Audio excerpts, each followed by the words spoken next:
Selamat siang semuanya.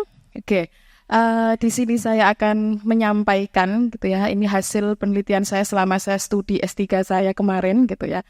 Dan background saya fisika, kalau di sini tadi rame anak-anak fisika. Mungkin teman-teman yang lain meskipun backgroundnya bukan fisika, saya ingin bertanya sedikit. Next Mbak, sebelum langsung next ya. Kalau saya bertanya tentang fisika, apa yang ada di kepala teman-teman di sini semua? Des, katanya Bu Maya, des, katanya. Oke, yang lain. Ini, seperti ini ya. Ketika saya tuliskan fisika di Google, semuanya seringkali tertulisnya begitu ya. I hate physics. Dan di sini ada juga satu quotes yang menarik ya. If you hate physics, then you've probably learned it from a wrong teacher. Jadi ini penelitian saya ya. Bagaimana teman-teman di sini, bagaimana mahasiswa fisika itu mengkonseptualisasikan dirinya sebagai a physics person. Physics identity istilahnya. Kalau ditanya, Bu, physics identity itu apa? KTP fisika. Sejauh mana Anda sebagai seorang fisika? Bisa dilihat dari kompetensinya, dari performance-nya, dari interest-nya, dari rekognisinya. Bagaimana Anda dikenali sebagai seorang fisika. Nah, sejauh ini karena tadi ada beberapa yang bilang, Bu, kalau fisika itu rumus. Sebenarnya pembelajarannya tidak melulu tentang rumus. Next, Mbak. Oke. Di sini kami mengeksplor pembelajaran fisika berbasis multi representasi, yang sebenarnya itu menyajikan fisika tidak hanya dengan rumus, yang itu bisa memberikan positive experience gitu ya kepada mahasiswa, sehingga mereka punya persepsi bahwanya fisika itu tidak hanya sekedar rumus, ternyata banyak representasi yang lain. Dan itu kami dari temuan kami menemukan bahwasanya pembelajaran ini tuh bisa membangun identity siswa, identity mahasiswa, yang nantinya juga bisa mempengaruhi physics teacher identity mereka. Kalau misalkan teman-teman di sini ingin menjadi seorang guru fisika, dari temuan penelitian kami ternyata banyak yang menyatakan bahwasanya conceptual understanding itu menjadi utama. Saya pede menjadi guru, saya melihat saya sebagai seorang guru yang baik ketika conceptual understanding kami, conceptual understanding saya itu baik, seperti itu. Next, Mbak.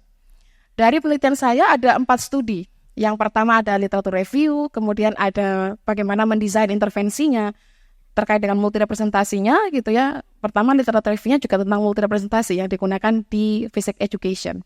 Kemudian yang ketiga ada empirical study, di mana di sini adalah quasi eksperimen gitu ya. Jadi melihat bagaimana pengaruhnya di dalam kelas pembelajaran ini pada physics identity-nya siswa gitu ya. Dan yang terakhir terkait dengan qualitative study-nya ini terkait dengan teacher identity-nya. Bagaimana teacher identity-nya itu bisa berkembang, sejauh mana saya melihat diri saya sebagai seorang guru fisika.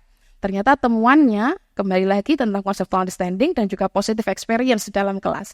Saya juga beberapa kali bertanya kepada siswa saya gitu ya di kelas, kalau waktu menjadi seorang siswa, apa pembelajaran yang paling diingat ya, tidak menyenangkan di dalam kelas fisika? Karena saya yakin di sini, kalau mungkin teman-teman yang bukan fisika itu menyebalkan gitu ya. Jadi saya selalu pesan ke teman-teman yang di kelas saya, kalau nanti menjadi seorang guru fisika jangan sekali-kali melakukan hal-hal yang menyebalkan versi kalian gitu ya saat kalian menjadi seorang siswa saat belajar fisika. Apa?